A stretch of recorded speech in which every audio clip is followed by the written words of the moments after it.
Mark Dudridge says, haven't tried Star Citizen, but I have numerous captains on PC and Xbox versions of the Star Trek Online. I've also had limited play on Elite Dangerous on Xbox, but not got the feel for it yet. I also play numerous other games to some degree or another.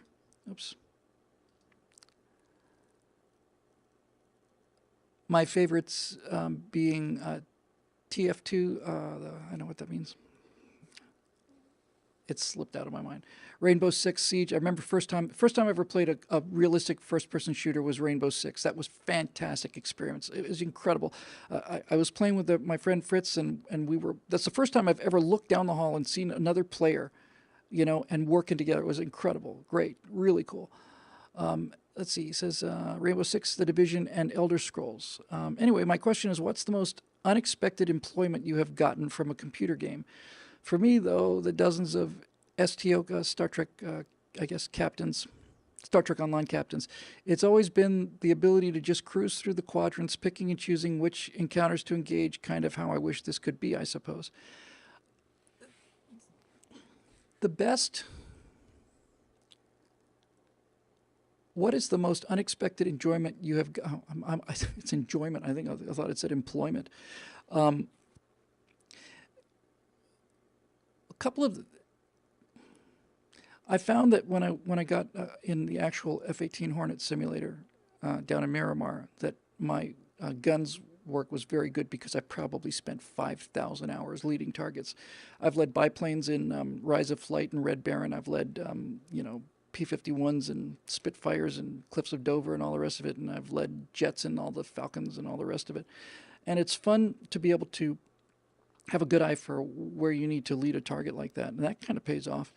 I have no question at all that the starting in flight sims not only helped my flying skills, because by the time I started flying in gliders, I must have had 2,000 hours, at least that. I'll bet it was 3 times that, of just playing computer games and computer flight sims. And I have no doubt whatsoever that helped me up there. I think I mentioned this once or twice before. I would do things like I forget what version it was. It was probably on the Amiga or something like that. And I would Flight Sim 3 or 4. First time they had like green for land or something and different colored lights for the airport. So I would take the closest jet I could find, which was probably like a Gulfstream private jet, and I just dial its setting in, and I'd set it up at 80,000 feet over O'Hare. And I'd try to land it without using any throttle at all. I just treat it like a space shuttle, just an absolute dead stick landing in from 80,000 feet. And I could just do that consistently. And that's not a super great glider, the Gulfstream.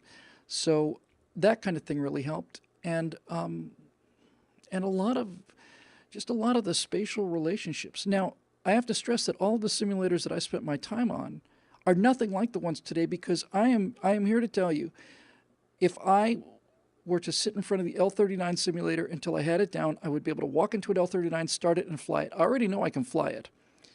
But every airplane has its own, idiosyncrasies, and you'd be an absolute idiot, and I'm probably illegal as well, to simply get into one of those without a flight instructor with you. With that said, if you spend, 100 hours or 50 hours in the L-39 simulator with that degree of fidelity to the actual flight model, I'm quite sure that you could log some of this time. I have no doubt whatsoever. I'd have to find out what the FAA requirements are, but I have no doubt that some of this would be loggable.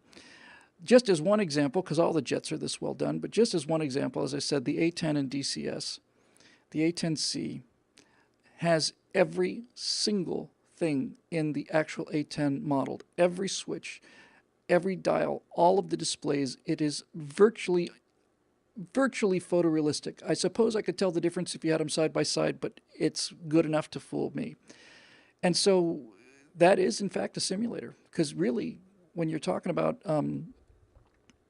things that you can actually learn prior to going out in the wild blue yonder, just things like cockpit awareness are really important. Where is the radio? Where is the transponder? It's muscle memory. It's like if I need to move the transponder, switch the transponder on my Long Easy, that's a left-hand job. If I want to do it on the Sky Arrow, it's a right-hand job, because they're in different places. So that kind of thing I think could be very good.